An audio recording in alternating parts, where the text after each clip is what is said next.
Welcome back to movementprofessional.com. I'm here with Tom DeVietro. He's the co-owner of, we're here at Max Effort Fitness in Drexel Hill, and also CrossFit Advanced in Clifton Heights, PA. So I wanted to talk to Tom, as a CrossFit owner, to just kind of squash some of the misconceptions about CrossFit and how the movements done there are, there's these misconceptions that they're just basically high intensity movements. There's no thought process to them, and you're just, throwing yourself out there with no concept of form. And that's clearly not true. If anyone's in the CrossFit community knows that. We really take seriously breaking down the movements, and I haven't met people better than doing that than Tom and Matt, the other co-owner there. So I want Tom to break down the toes to bar movement, because if you see this in fast motion, it can look like a crazy movement where there's a lot going on, but there is a science to it, kind of a breakdown to it, and I don't know anyone better to teach that than Tom. So I'll have Tom take that away. Thanks, Chris. Yep. Okay.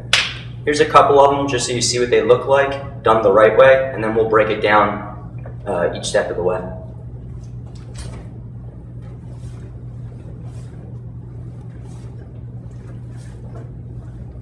I'll do it from the side view as well.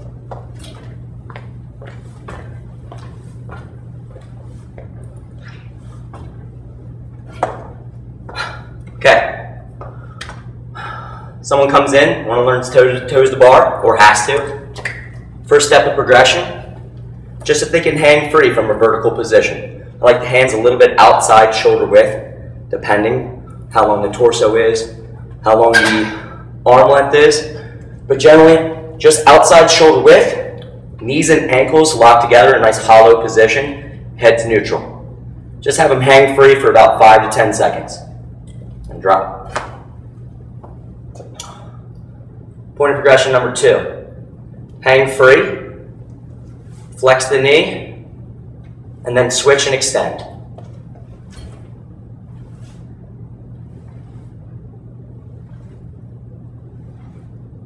Bottom foot is dorsiflexed. Good.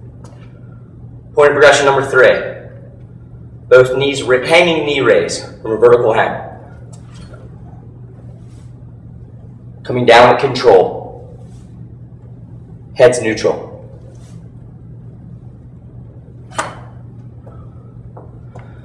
Second part of the movement, which makes it a compound movement, a front lever. Rigid hollow body position. It's like a straight arm lat push down. Arms are extended. Just push down with the lat.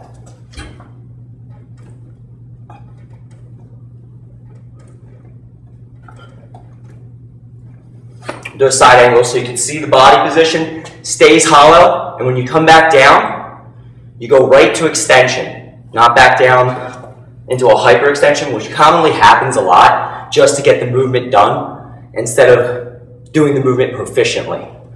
It's a lot more difficult than it looks, but we'll get into breakdowns and progressions to strengthen all these retractors that make it happen.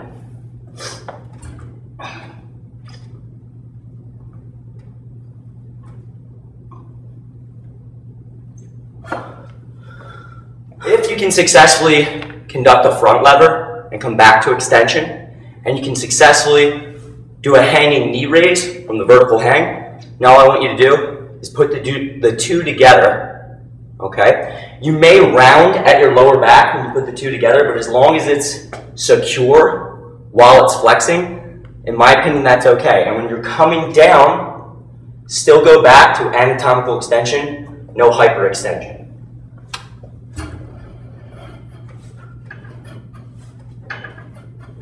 Head stays neutral. Okay.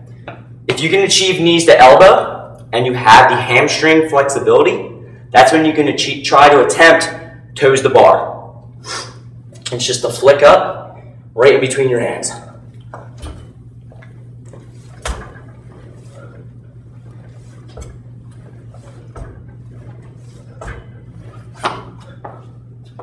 Head stays neutral, back to anatomical extension, straight arm lat push down, raise the knee, lengthen the hamstring.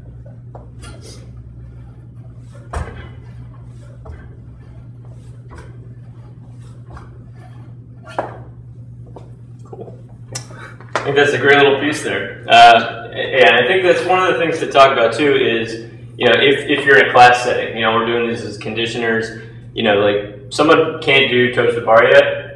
What do they do in that workout, right? So some of the scales that we're commonly doing, they can do really any piece of that motion as part of their conditioner where they're actually able to maintain control. And then some of the other possibilities.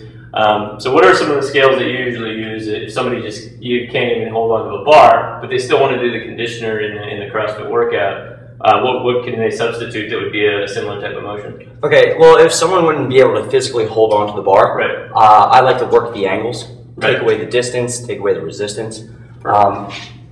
So for that upper front lever portion, yep. for the retractors, I like to do eccentric negatives for about 6 seconds down, no pause at the bottom, straight up. Cool. And I usually, if it's a beginner, I like to shoot around 8 to 12 reps, but I just say feel it out. I try to tell everybody come down soft on the elbow, and then I would couple it. If they can't hang free, I have them do what they call a steam engine. Torso stays straight, raise the knee up. Same thing, about 8 to 12 reps each leg, breathing out as they rise up. And I just put those two together. Perfect. And usually if I'm scaling something down, like a toes to bar, and they're doing that kind of simpler movement, I'll have them do a couple extra reps. So if I'm programming 6 toes to bar, then it would be 12 and 12. I would double it, right. Just so that person gets more movement. Right. So you're not just guessing, right? There's a science to what you're doing. Absolutely. And every person has the ability to kind of go through these conditioners in a safe way, and everybody's really getting assessed. And that's one of the things I've found is, being a physical therapist, becoming into the CrossFit world, that there is so much assessment that actually takes place with each individual, even though sometimes the classes are very big, and everybody's getting really like an individual workout every time they're getting there. So, which is pretty cool. I appreciate it, Tom. That was excellent. Thanks.